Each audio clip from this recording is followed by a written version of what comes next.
Checkmate. Checkmate, wow. C'est ça. Alors, monsieur Silius, Oui. ce que sont les échecs? Ok.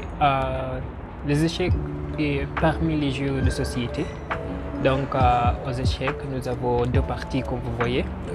Donc, moi, je le prends comme deux royaumes qui se battent et chaque côté. Parce que nous avons des soldats et nous avons aussi des soldats de notre côté. Avec 16 pièces et avec de 6 types chaque côté. Donc, le but de ce jeu est de mettre. De mettre, cela veut dire checkmate en anglais. Ça, c'est m'énoncer d'une capture inéluctable. Donc, ça, c'est le but de ce jeu. Parce que tu dois protéger le roi. Comme vous le savez, c'est le roi. Comme vous voyez ceci, c'est le roi. Et l'autre côté aussi, nous avons le roi. Donc, nous avons des soldats ici, nous avons des pions, ce qu'on appelle des pions. C'est ici. En anglais, on l'appelle pawn. Oui, nous avons la reine ici. Nous avons le roi, nous avons le bishop. Un cheval ou on peut dire le knight. Et puis, nous avons le rook. Donc, chaque pièce se déplace dans une manière distincte aux échecs. Donc, c'est ça concernant les échecs. Et parmi les jeux de société, c'est comme deux royaumes qui se battent. Donc, tu dois protéger votre roi. Tu dois protéger un roi de chaque côté avec votre Roi component. ou le reine? Le reine, le voici ici, c'est la reine. Donc, il se déplace partout. Ah oui, comme les autres. Il a beaucoup de pouvoir dans le jeu des échecs parce qu'il se déplace partout. Parce que comme je vous disais, chaque pièce se déplace d'une manière distincte. Oui. Magnifique. Alors, quand avez-vous commencé à jouer? Ok, les échecs, j'ai commencé à jouer les échecs quand j'étais à l'école primaire. Ça, je pense que j'avais peut-être 10 ans. Parce que dans notre famille, mon père a utilisé de jouer ce qu'on appelle checkers, mais pas le chess. Mais dans cet endroit, c'est où j'ai vu ma soeur, ma grande soeur, qui a aimé de jouer l'échec. Donc, avec ma soeur et mon père, moi j'ai trouvé les échecs un peu mieux que les échecs, comme checkers. Donc, c'est là où j'ai commencé à apprendre comment on joue le chess, comme ça. Et j'ai grandi, on joue le chess parce que même à notre école lycée, il y avait un club de chess qu'on a utilisé de jouer. Il y a des tournois qu'on joue, je déteste les échecs. Donc, ça fait peut-être, je peux dire, 10 ans de jouer le chess. C'est la raison pour laquelle j'aime le chess, c'est ça. Oui, je peux rater peut-être un événement pour jouer le chess, les échecs. Oui. Donc c'est ça. Ça fait 10 ans de jouer et d'apprendre comment on joue les échecs. Oui. Très long, hein? Oui. Très long. Alors, ce que tu apportes à une partie d'échecs?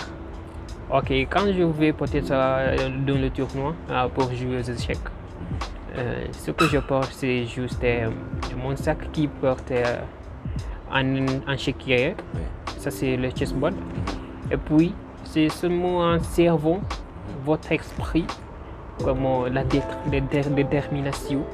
Parce que il y a beaucoup de choses en jouant des échecs. Tu dois penser, tu dois regarder, il faut faire attention. Même quand on fait des mouvements, quand on déplace des pièces comme ça. Donc, ce que je porte quand je vais peut-être jouer ou pendant le tournoi, c'est le cerveau, l'esprit et la détermination. Cela, ça va aller. Oui. D'accord. Alors, dans la vie réelle, où appliquons-nous le jeu d'échecs? Ok, si vous voyez, si vous êtes un joueur de chess, vous allez appliquer les échecs partout des choses. Ok, premier lieu, je peux parler de la créativité. Parce que quand on joue le chess, si vous êtes un joueur de chess, la première chose de faire, il faut être très créatif. Parce que avant de déplacer ces pièces, il faut faire attention parce que ici, c'est comme on est dans un coup de battre parce que quand on fait un mouvement, c'est ça. Tu ne peux pas remplacer, tu ne peux pas faire. Donc, il faut être créatif. Donc, quand on voit la vie avec le chess, les échecs, il faut être créatif dans la vie pour réussir. Parce que si vous n'êtes pas créatif, tu ne seras pas où vous voulez être comme ça. Parce qu'il faut être créatif. Donc même quand nous sommes à l'école, si vous n'êtes pas créatif, tu vas rester là. Mais si tu es créatif, tu vas trouver beaucoup de choses. C'est ce qu'on appelle peut-être, je peux dire, la diversification. Deuxièmement, je peux parler de la flexibilité. Quand on planifie de quelque chose dans la vie, il faut être flexible parce que tu ne sais pas ce qui va passer peut-être dans 10 minutes, peut-être. C'est la même chose comme quand on joue le chess. Il y a beaucoup de techniques quand on joue le chess. Donc, si le premier est tombé, tu vas utiliser la nôtre. Donc, c'est la même chose dans la vie. Il faut être flexible parce que quand on fait la planification, je peux dire la diversification. Par exemple, moi j'ai fait des accomptes comptables quand j'étais à l'université. Et maintenant, j'ai déjà fait la finance. Je suis en train de finir mes études de C1 de français. Donc, tu vas trouver, malgré le fait que je suis comptable, je gagne d'argent là, mais aussi je gagne d'argent dans le parti de la langue française. Je peux dire, c'est ça, d'être flexible. Ça beaucoup nous aider quand on joue le chess. Et puis peut-être je peux parler de le sacrifice, c'est nécessaire quand on joue le chess. Parce qu'avec ces pièces, on peut sacrifier peut-être un de pions pour réussir, pour gagner ou pour métier.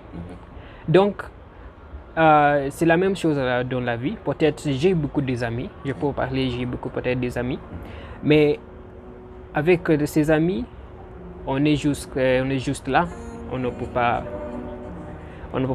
peut-être locomoter. Donc, tu sais que c'est une décision difficile peut-être de dire que moi aujourd'hui je vais laisser mon ami comme ça. Donc c'est le sacrifice pour réussir. Il y a quelque chose, il y a quelque part qu'on trouve le sacrifice est nécessaire. Et finalement, je peux dire concernant la décision, avec le chess, il faut prendre une bonne décision pour gagner ou pour m'énoncer l'autre côté ou votre opponent. Parce que on a besoin de prendre des décisions rapides quelquefois pour rendre votre opponent confus. Donc c'est la même chose dans la vie. Il y a quelques situations qu'on doit prendre notre décision rapide pour gagner la vie ou pour faire n'importe quoi. Il y a beaucoup d'importance où on applique les échecs dans la vie. Oui. Super. Alors, qui est votre modèle? Ok, mon modèle quand on vient de chess, ça c'est, il s'appelle Carsten Magnus de Norvège. Oui, il est le meilleur joueur de chess dans le monde avec le rating de 2855. Oui. Alors, et vous, quel est votre rating? Moi j'ai seulement 800, mais je travaille pour être là. Parce que oui, c'est un peu difficile de voir d'être dans ce niveau, mais rien n'étant, c'est toujours, comment est-ce qu'on dit? On peut dire rien n'est difficile, oui. Parce que pour le moment je suis 800, mais je travaille à mon mieux d'être quelque part au niveau, puis comme mon modèle, Carsten Magnus de Norway. Oui, magnifique. Qui est le meilleur. Oh, et au Kenya, vous êtes le meilleur Alors, il y en a ceux qui ont 1200. Et au Kenya, je peux dire que je suis parmi les meilleurs. Oui, je suis parmi. Dans 10, je suis parmi les 10. Oui. Ah, ça c'est très bien. Oui. Quels sont les inconvénients de jouer aux échecs? Ok, selon moi, je ne trouve pas des inconvénients, mais il y en a. Peut-être je peux dire quand on joue le chess. Si vous êtes amateur ou bien vous voulez apprendre le chess, il va vous prendre beaucoup de temps d'apprendre. Ce n'est pas facile, ce n'est pas la mer à boire de commencer à jouer le chess comme on joue peut-être les autres sports, comme en football. Aujourd'hui, je vais au terrain. Dans 10 minutes, je peux être footballeur. Mais avec les échecs, il va prendre beaucoup de temps parce que ce n'est pas difficile d'apprendre les échecs. Comme je vous disais, ça fait 10 ans de mon expérience avec les échecs. Mais jusqu'à maintenant, tu peux voir, j'ai le rating de 800. Donc, ce n'est pas la mer à boire d'apprendre les échecs. Deuxièmement, je peux parler du gaspillage du temps parce qu'avec le chess, si vous êtes intoxiqué en jouant le test, c'est ça. C'est comme l'alcool. Les gens qui jouent, Donc c'est ça, c'est la même chose. Ah ouais? Il y a un gaspillage du tout parce que, comme moi je vous disais, quand je suis libre, c'est ce que je pense. Je pense des échecs, comme ça. On joue en ligne, comme ça. Donc, il y a l'addiction avec quand on joue le chess. Si vous êtes un meilleur joueur de chess ou vous aimez le chess, vous allez être toxiqué avec le... Partout où tu vas, comme moi je vous ai dit, je porte son échiquier partout, même au travail, parce que même quand je suis libre ou quand je m'ennuie, c'est ce que je pense. Même pendant la relation, si vous êtes peut-être, je sais que toi peut-être vous n'êtes pas célibataire, tu n'es pas célibataire, mais si vous jouez au chess, en même temps vous avez quelqu'un, tu vas prendre beaucoup de temps à jouer au chess. Donc c'est ça, l'addiction au chess, aux échecs. Oui, je pense que c'est cela avec des inconvénients, selon moi, mais je ne trouve pas beaucoup d'inconvénients quand on joue les échecs. Oui. C'est plus, il y a beaucoup de quoi? Oui. Il y a beaucoup d'avantages. Oui. Il y a beaucoup des avantages de jouer aux échecs. Et encore des inconvénients. Mais si c'est comme une drogue, je ne voudrais pas améliorer Mais c'est mieux, mon niveau jouer, de chess. Mais c'est mieux de jouer les échecs que peut-être avec que les drogues. Oui, l'alcool avec le chess. Parmi les deux, si vous êtes là pour choisir ce que vous voulez, de jouer aux échecs avec peut-être l'alcool, qu'est-ce que tu vas choisir? C'est une difficile question. Oui, je sais, peut-être tu bois comme ça. Donc ça dépend avec vous. Mais je vois les échecs. Tout à fait, les échecs. Oui. Parce que les échecs ont beaucoup d'importance. C'est comme l'alcool, parce qu'avec l'alcool, qu'est-ce que tu vas... quelles sont les importances de boire l'alcool? Parce que même quand vous êtes stressé, on joue le chess, c'est comme ça. Tu n'auras plus le stress comme ça. C'est la même chose. Mais quand on boit peut-être l'alcool, après avoir stressé, ce n'est pas bon pour la santé peut-être.